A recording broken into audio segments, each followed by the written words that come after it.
Welcome, everyone, to another episode in our 1991 Retrospective, our ongoing series on some of the biggest and most important records of 1991, 30 years on.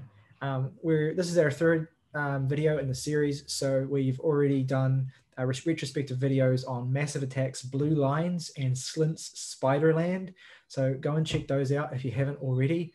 But this video is going to be on obviously we're trying to capture a broad range of records and genres that were converging and having their moment in 1991 in a big way. But this is going to be a slightly different sort of style of discussion because while all of us were understandably enamored with the Massive Attack and Slint records for good reason, Out of Time is an album that is significant in a slightly different way. It's the first album in our series, for instance. It's not a great album, debatably. I mean, some people might disagree. But it is an important record to that year. And it's certainly an important record to the band we're talking about, who are, I would say, indisputably a great band. R.E.M, one of the most important American rock bands of the last 40 years. So they had they have a very diverse and interesting 30-year career. And the record we're going to be talking about today, Out of Time, comes at a fascinating juncture in that career. So this is a record that comes 10 years into their career. But it's also their 7th album. So what that should say immediately is that R.E.M were incredibly prolific in the 80s. They made a series of records with IRS records that are known as the IRS years, from Murmur through to Document, that I think that in and of itself was enough to cement their legacy as a very important and incredibly creative and talented and beautiful rock band. But they basically perfected that sound. And it was only inevitable that following the end of that progression, with its logical conclusion being Document, they would attempt to make a pivot away from that, or at least a development of their sound, and try and launch themselves to a greater level of success, because they were musically beloved by the music press. They had a really strong and passionate fan base, and did have successful singles, like particularly on Document. You have a song like "It's the End of the World as We Know It" and "I Feel Fine," which is of course a legendary song that everyone knows and loves. Literally everyone has heard it. Yeah, exactly. Yeah, well, I did not know that was an R.E.M song. Well, there you go. Yeah, so that's how prevalent that song is. I mean, because probably the version you've heard is probably a cover. It's been in lots of movies. And also I think when you think about it now in retrospect, it's like, yeah, that's totally Michael Stipe's voice. But what is interesting is the sound of R.E.M developed in a big way throughout the 80s and towards the end of the 80s. And Michael Stipe as a performer also developed. Michael Stipe, one of the most introverted of all successful rock band frontmen. Famously, those early R.E.M records murmur indeed, because one of the distinctive aspects of some of those early R.E.M records is that it's often very difficult to distinguish what on earth Michael Stipe is singing, despite the fact that his voice is consistently lovely. And so one of the shifts following their departure from IRS and their major label years was to get a sound that was more crisp and a sound that was more attuned to the kind of success that they had started to strike. And that led to 1998's album Green, which is a very interesting R.E.M record. It is, most R.E.M fans will tell you that it's not anywhere near as good as the records on IRS, but it's certainly not a bad record either, or even really a mediocre record. It has some great songs on it. And it started a pattern for R.E.M that would continue on the next two records, where you had at least two quite big singles, one of which was universally beloved and another of which was derided, either because it was misunderstood or just because it didn't conform to people's expectations of what R.E.M were good at. So on Green, the successful single that everyone loved was, of course, Orange Crush, which is a great song. And the successful single that has become derided is the song Stand, which you probably, if you don't recognize from its title, you'll definitely recognize if you listen to it. And that's interestingly a thing that continues on Out of Time and Automatic for the People, although I would argue that the big successful singles on both of those records are all great. But Shiny Happy People doesn't get thought of as fondly. And I see a lot of people in a way that really pains me thinking of Everybody Hurts as this very maudlin and sad song, which it is, but they say that in a really dismissive way, which I think is stupid because that's a great song. But anyway, getting a bit ahead of myself here. So Green was a crossover attempt, and it was a good record. It had some successful singles, but it wasn't necessarily fully capturing the pop radio public attention in the way that R.E.M seemed to want. And so what was interesting about what happened next is that they took the longest gap in their career between record releases. From 1982 to 1988, there was an album every year. But Out of Time didn't come until 1991. Obviously, it's our retrospective. And it came with a reasonably bold shift and a reasonably pointed attempt at capturing the mainstream. It's not as if it was radical in comparison to Green, but it certainly is like noticeable. And it's an interesting record. It has what I would describe as growing pains, but it has become one of their highest selling records. And it's also the record that houses debatably their biggest song ever. I mean, with a band like R.E.M, you could make a case for a few different songs, but I think most people will generally cohere around Losing My Religion. Yeah, I think in terms of sheer math, Losing My Religion is number one. Yeah. Like, my fucking grandmother knows that song. Yeah. And she doesn't know songs. Yeah, exactly. And what's interesting about that song, I think, is it's a really, and what's interesting about its success is that it's a classic obsession song in Stipe's words. It's a song about, being obsessed with capturing the attention of someone, of being loved. But it's not really a straightforward love song. In many senses, it can be read, and I think Stipe himself would basically if not outright state this, then at least endorse it. It can basically be read as a meta song in which Stipe is directing the lyricism towards his audience and reflecting on his desire for commercial success. But generally speaking, Losing My Religion is a song about being a performer and putting on a performance in any sense that you want to interpret that, whether it is as Stipe, the writer and singer, trying to connect with the masses, not because he desires fame and wealth and luxury, because I don't think that anyone would ever accuse Stipe of being that facile, and he just isn't that kind of person. It's more that he seeks the success just because he wants to connect with as many people as possible, because he needs to have that kind of connection in his life. I mean, obviously I'm reading into it, but that's the vibe I get from this song. He desires and craves that connection. And the song is about being willing to risk your own health and well-being to get there, because ultimately those things are nothing without connection anyway. And what's beautiful about Losing My Religion and its success is that it's basically a microcosm for the swift pivot that is Out of Time on the whole. It explains this album. It explains the awkwardness of this album, the awkwardness of this pivot. It doesn't necessarily explain it, but it captures it so beautifully. And ironically, because this was a successful song, the song itself did cross over, and it remains one of their greatest songs, a supreme triumph, despite the fact that much of the rest of the record, I think, doesn't find its identity and find what it wants to do and what it wants to say as an R.E.M album, as well as this song does. So before we even get into the rest of this album, what are your feelings on this particular song and what it's about, how it feels, like what the significance of the song? Yeah, I mean, it's sort of around the same time as something like Smells Like Teen Spirit was really shifting the musical landscape.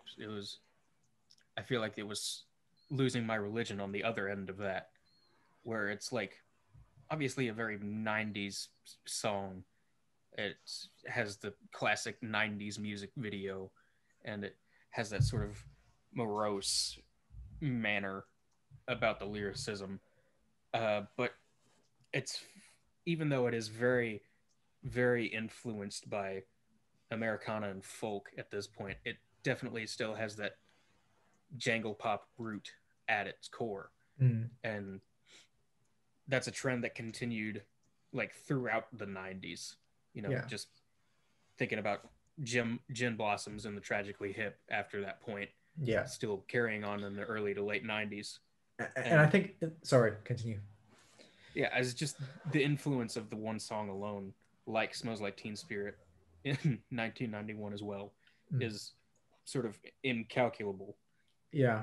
I think it's also quite deft the way that it takes that jangle pop core, that root, and transposes it into a pop landscape in such a really smooth and natural feeling way. And it's interesting that you bring it up in terms of its polar relationship with Smells Like Teen Spirit, because it is worth mentioning that R.E.M., though you may not know it from the outset, but R.E.M. were an incredibly influential band on Kurt Cobain specifically. Yeah, I do. He cited Green in his list of favorite albums of all time. And I think that the kind of dramatics and style of the Losing My Religion video can also be seen in the video like Heart Shaped Box's video, for instance, which has a similar aesthetic to it.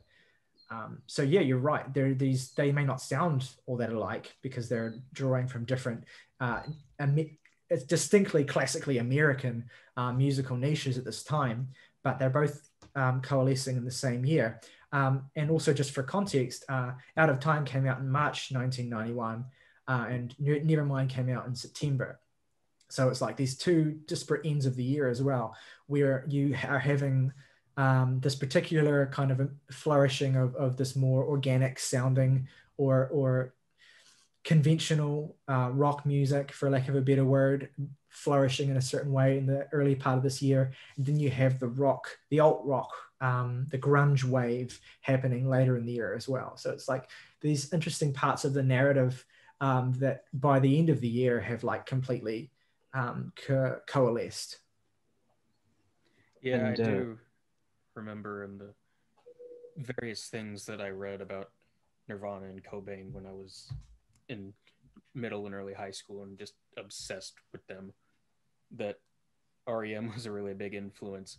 And I remember I listened to a few songs off of this album actually and was like, okay, I don't know where that influence factors in at all.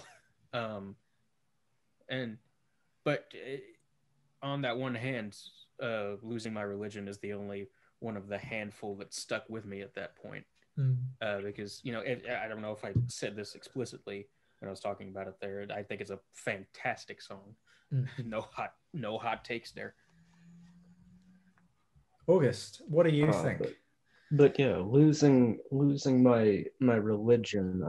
I mean, it's obviously very influential, but I'll try and take this in the opposite direction of grunge and more towards just in terms of other artists like Hootie and the Blowfish, who would take a lot of this core Americana sound to this and make it wildly successful and move millions of CDs on the basis of taking what R.E.M. did and making it a little less esoteric and dark and a little more mainstream, perhaps. I mean, I would make the argument that R.E.M. themselves did this with Automatic for the People to a certain extent as well. They basically, this is kind of like in some respects, not to diminish this record, because I think it's interesting in plenty of ways on its own, but it does feel in a lot of ways like a testing the waters before fully committing with Automatic for the People, which itself obviously had massive success. But you're right in the sense that it still is very I don't know, it's still very is kind of nichey and not exactly irreverent in the way that something like Hootie and the Blowfish totally is. So perhaps makes it easier to be taken seriously by music critics and the music press. But you're right to bring in the fact that a lot of these sounds nevertheless persisted and became influential and used in certain ways by other acts that may not necessarily get the same level of discussion. But yeah, Out of Time. Fascinating record. At least I think so. I mean, Losing My Religion, great song. We can agree. But the growing pains that I spoke about, I think, are encapsulated beautifully by the fact that it is paired with the first song on this record, Radio Song, which I think is probably the worst song R.E.M. ever made. I don't even think that's a question. It's terrible. It's most definitely the worst song on this album. It is kind of so what the fuck are we going for here? Well, I think I get what they're going for. It's kind of like an ironic song. Like it's kind of like an unbearable, ironic attempt to undermine the crossover attempt the band was making, to kind of mock and undercut it. In the same way that I think, ironically, like Danny Brown sort of did with his Radio Song on Triple X. I think that was titled that in a deliberate reference to this. But why it doesn't work, I think what it is trying to do and why it doesn't work are interesting. So I think R.E.M., and this gets back to what I was talking about with Losing My Religion, R.E.M. were a band that sought success right up until Automatic for the People, after which they pivoted brutally away from seeking success. But they sought to refine their sound, and it ended up aligning with a lot of what was people were becoming interested in mainstream rock music. But I suspect that R.E.M. felt a certain level of discomfort with the shift they were trying to make, with the pivot they were trying to make. And I think that Radio Song is kind of an attempt to undercut it, an attempt to kind of like do a bit of a self-mocking exercise. But my perspective is that if Michael Stipe and co wanted to undercut the sense of total crossover that this record, I think, has, they don't need Radio Song to do it, because there are plenty of tracks on this record that are distinctly unpop and eerie that I think would have confounded listeners expecting 11 Losing My Religions. Radio Song just doesn't work as a piece of self-mockery and as a cheeky wink to the audience, because this isn't really the record that such a bit would suggest. And aside from all of that, it's just a bad song. KRS-One's feature on this track is corny and irritating. It is like, it's like all of the 90s were boiled down into one verse. All the embarrassing parts. It's just like a bad cliche. It's like someone who doesn't understand like the relationship between hip hop and rock music. It's like what they think it is. Like it's the way that you have the jangly R.E.M. sound in like parts of this song, and like this G-funk beat in place of drums. Yeah. It makes me think of, not just because of the rap verse, but it makes me think of Rush's Roll the Bones. Oh. But like same year also. Yeah. Shit, yeah. It is too. Fuck, we should do a Roll the Bones episode. Something was in the water. We could do a Roll the Bones episode, actually. Yeah. Anyway. It's just, but like where Roll the Bones is like absurdly charming for how completely earnestly ill-advised it is, this is like so irony poisoned and frankly kind of annoying that it forgoes anything resembling charm. I think, I mean, to the record's credit, I think there are very few moments on the record that are like this. I think Radio Song is really the big egregious example. And I don't think, to the band's credit, that they have another kind of ironic song, which is Shiny Happy People, which we'll get to. And I have reasons why I think that is a much more successful song than this one. even though it's still like a very divisive track that lots of people hate. But to the band's credit, they don't, it's not necessarily a feeling that pervades this whole record. Much of this album is just standard R.E.M. doing a particular kind of Americana inflected thing that is occasionally interesting. And look, despite the fact that Radio Song is just awful and puts the listener in a really bad mood immediately, I do think that another way in which Out of Time is interesting is, and we've kind of already touched on this a little bit with relation to Nevermind, is that it's the first example of multiple records throughout 1991 where beloved bands that exist on the fringes of the mainstream make these huge sweeping crossover attempts. And that's really the main reason why I wanted to include this record in this retrospective, because it feels like part of one of 1991's key musical narratives. And even though it's not a great album, I think it is a pretty important one in the narrative of one of the great American rock bands and how their musical journey just happened to dovetail with the mainstream at this particular crucial juncture. And it's easier to forgive because Automatic for the People came a year later and was a much better record and also a equally successful record. But Out of Time, I think, even though there are lots of things about this record I can't really allow or say, I also have a weird kind of I kind of find it a little bit endearing as well, and I'm able to forgive certain aspects of it that aren't Radio Song anyway, for a kind of naivety they have about the crossover album thing. And anyway, it is a record that I think sits in relation to other kind of similar attempts. Roll the Bones is probably as good an example of any of that kind of shift. I mean, yeah. Roll the Bones and Nevermind come to mind immediately. And to a certain extent, the low end theory in the world of hip hop as well. Yeah. The other big single on Out of Time is the much derided Shiny Happy People. And I've already sort of revealed this, but despite my reservations about this record, I'll happily come to the defense of this song. It's not on the level of Losing My Religion, for sure, but I do think it's a good single. It features Kate Pearson of the B-52s on backing vocals. And I think why I like it is it's a much more successful execution of the idea of a subversive piece of ironic pop than Radio Song. And the reason it's more successful is that it's not,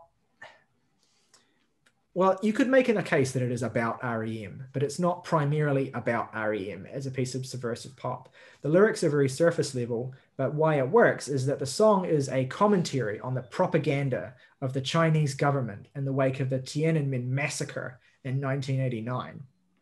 And this notion of presenting a unified front of shiny, happy, plastic people.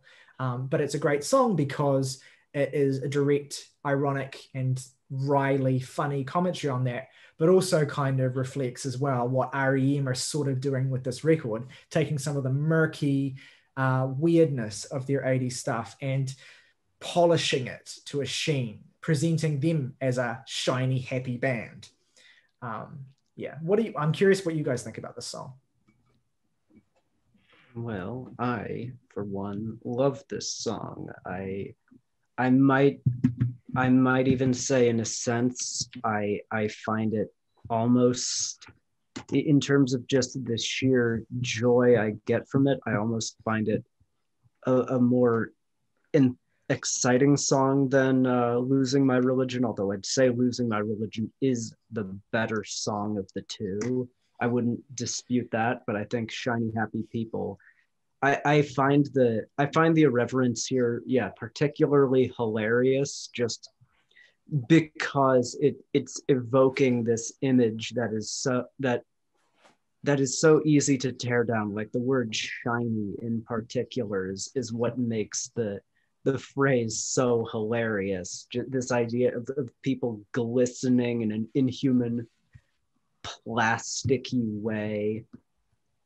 Yeah. I really I really like how just cacophonous it gets with Michael Stipe and the backing vocalist from the B-52s just kind of going shiny happy people and just coming in again and again to give this to give something that does feel like propaganda being inundated with something over and over again to the point where it becomes disturbing and uncomfortable. And I think it really captures that feel.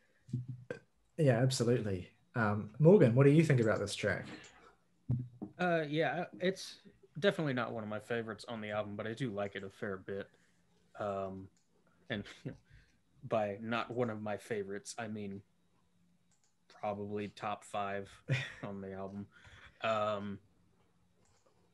Yeah, I think it's if not exactly super sharp social commentary, it is enjoyable in the way it presents itself. Um, in many ways, I think it's kind of the perfect example of the crossover appeal that they were looking for, because you hear shiny happy people on the radio, and the first thing your mind's going to go to is probably not Tiananmen Square. So I think a lot of people just kind of take that at face value as a radio single in some ways, and I think it reaches crossover appeal in that way, and as such works pretty well. But that sort of pure blistering irony is never really my favorite thing. So what I think is interesting though, and is that in many ways I think this is the single that perhaps has more in common, or perhaps is better as a polar comparison point with Smells Like Teen Spirit, because that's also a song that is ironic. That's also a song that, much more directly and bluntly than this, is a meta commentary on the way the band are crossing over, the way the band are being received, the way the band are talked about in terms of the narrative. This, I think, Shiny Happy People, this is my hot take, is that Shiny Happy People is a better song than Smells Like Teen Spirit, because it is both of that. It is both that thing. It can be both read as a meta commentary on this idea of presenting yourself in this plastic way to be successful, or not necessarily having to present yourself in that way, but just being perceived in that way by the popular press and by people. But it's also on this other ironic level, this very pointed, if blunt, commentary on Chinese propaganda. So it works on these multiple different levels. And I think it's a great song, and it just it really has gotten a hard time over the years. This song was put on in 2005. It was on Q Magazine's list of the 10 terrible records by great artists. This song specifically. In 2006, it received the #1 position on AOL Music's list of the 111 wussiest songs of all time. And Blender magazine ranked the song at number 35 on its list of the 50 worst songs ever. The people have been so mean to the song over the years that R.E.M themselves have gone back and forth on whether they are pleased with the song or not. And I think certainly some of its satire, as Morgan says, could have been sharper. I mean, literally lines like, there's no time to cry, happy, happy, are very blunt. But I also think that's part of the appeal. And I think it reflects the bluntness of the propaganda that it's satirizing. That was a point I was going to make. And also, I think if you're looking for subtle social commentary, perhaps there are other artists who can do you better in that respect. Sure, yeah. So yeah, and also worth mentioning as well, like Orange Crush from Green, one of the biggest singles on that record, was also like a satirical war commentary song. So it's not new. It's not a new field for R.E.M anyway. But moving on, the rest of the record, obviously those are the two big singles, and the rest of the record, I think, I do like this album. I will say, I think it's a decent record, but it does struggle to have an identity beyond the crossover record that features these two singles. But I think purely by virtue of the level of talent that this band has, it does have some songs it has a couple more songs in particular that I really love, that I'm curious whether either of you agree with me or not. But the two songs I want to shout out, the first is Half a World Away, which I think is one of the most beautiful R.E.M songs. It has this lovely organ part that serves as a nice counter to the acoustic guitars. Incidentally, the acoustic guitars sound really great and well produced on this record. Michael Stipe's voice, he has an incredible voice. I think it definitely comes to the fore more on Automatic for the People, but it really sweeps across this song in that wonderfully ethereal way that he does. The key change in the chorus of this track is really nice as well, and it adds to the sheer release of the verses of this song. It's a wonderful track. And the other song I want to shout out, my personal favorite on the record, which August correctly guessed on Twitter a week ago, is Country Feedback, which I think is a really great and downbeat track with this reverbed, basically discordant guitar part that is almost squealing against Stipe's voice as he pleads in this kind of stream of consciousness style. And that, I think this track predicts nicely the unique style the band would adopt on one of their later singles, one of the great confounding, why did they release this as a singles, which is Ebo the Letter off of New Adventures in Hi-Fi. But anyway, this song is even better than that one, I think. It feels like the band pushing at the edges of the template they're using for this record, like taking certain aspects of Americana and really just kind of like pushing them in weird ways. Like, again, that guitar sound is so strange. I really love it. You can see some of the more unique musical combinations that would color their next album on this song. But yeah,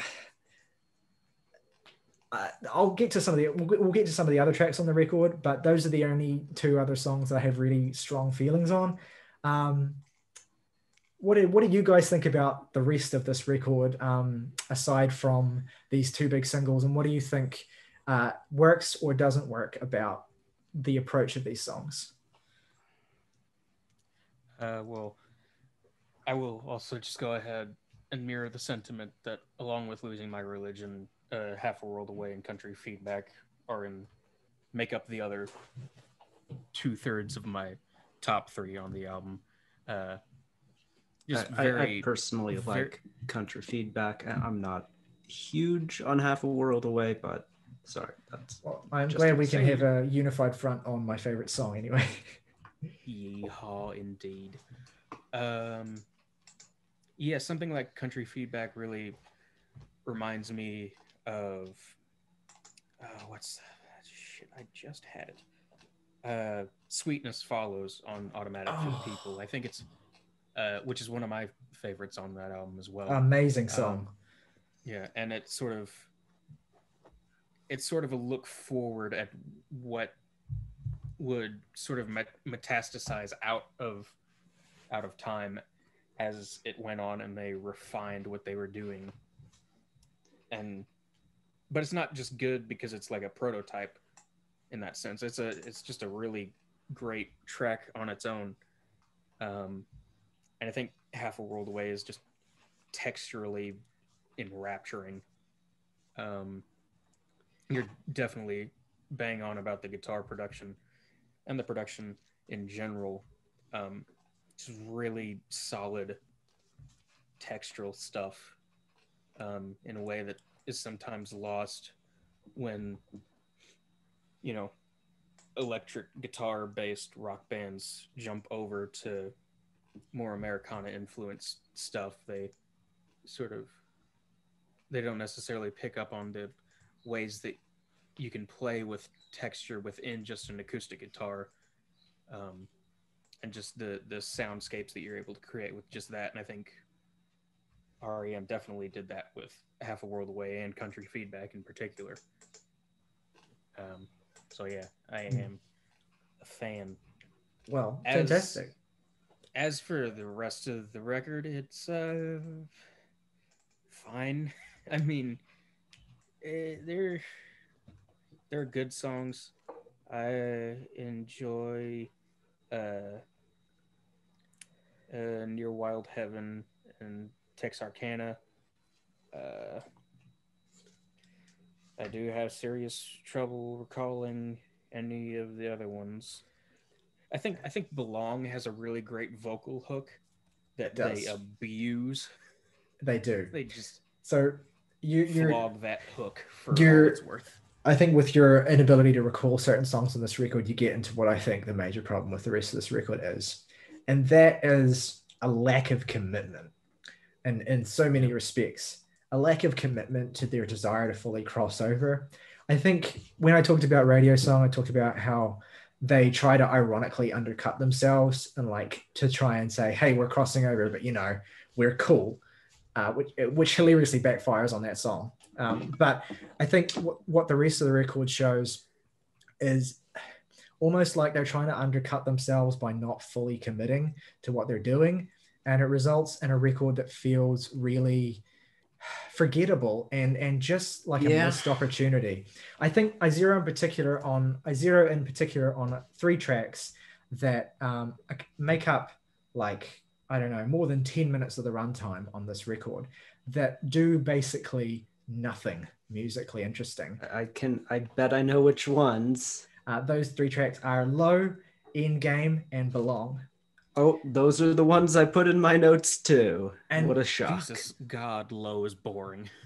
it is, and I think again, it comes directly after Losing My Religion, and it's just this brooding song where it kind of stays in this monotone register for 5 minutes. And I get what they're doing. And they're trying also, to be, they're trying to be experimental right after their big successful single position. and notably, Endgame and Below are doing the same thing, except in this case, sandwiching shiny happy people. Yeah, and Endgame is particularly egregious because it's basically an extended interlude on an album that doesn't need an interlude. I don't know why. Ever, like at any point. It's the only song here, and I listened to this record about 4 times this week, and it's the only song here I struggle to remember at all. I mean, Belong at least does have that moment in the chorus where it kind of opens up, even if it does that over and over and over, and I find the spoken word in this song to be absolutely, I don't like using this term, but I find it to be fucking pretentious as hell. It just sounds really like, oh, she said to her child, belong, belong. And it's like, dude, shut the fuck up. Mr. Stipe, chill. That Chill out. part is so hilarious to Yeah, me because it's like this is what like a 17-year-old thinks is cool and will put on their fucking ambient album. Yeah, They'll put in like some spoken word shit on their ambient album and it'll ruin those songs that it's on. yeah. Who And would do that? I How think R.E.M. embarrassing. R.E.M. do this kind of thing on later records. They do it maybe once on Automatic for the People with what's it fucking called? I can't remember. One of the songs in the middle of that record. And then they do it a few times on New Adventures in Hi-Fi, but that feels a bit more well executed because that record is already structured to be a longer double album. But here it's just like so much of the runtime is taken up by stuff that doesn't feel fully written. I mean, particularly I think Endgame and Endgame, which is just an instrumental. And Peter Buck's playing on this track feels almost amateurish at points. It's just not a very good song at all. That said, I do think that most of the back half of this record, once you get past Belong, is pretty good. Like even the songs that like Texarkana and Me and Honey, particularly Me and Honey, I like quite a bit. I don't think it really works as a closing track, but it's a pretty good song. That's my main objection to it, that I don't know why that's how you cap off the album. Yeah, I think honestly I thought that as a result, sorry, that made continue. it a little. I thought as a result that made this song especially immemorable and a little frustrating because it's like that's the end. Like I will just sit there for like a minute or something and feel like there's there's a hidden song or something coming up, but no, it just is over, and it feels so unceremonious. Green has that same problem as well, where it just ends so flatly, and then like Automatic for the People ends with fucking find the river. What's your excuse out of time? It's like, it reminds me of that bit in Oh Hello with John Mulaney and Nick Kroll, where they talk about plays that are just like, well, and then it fades out. And you're just like, that was the fucking end of the play.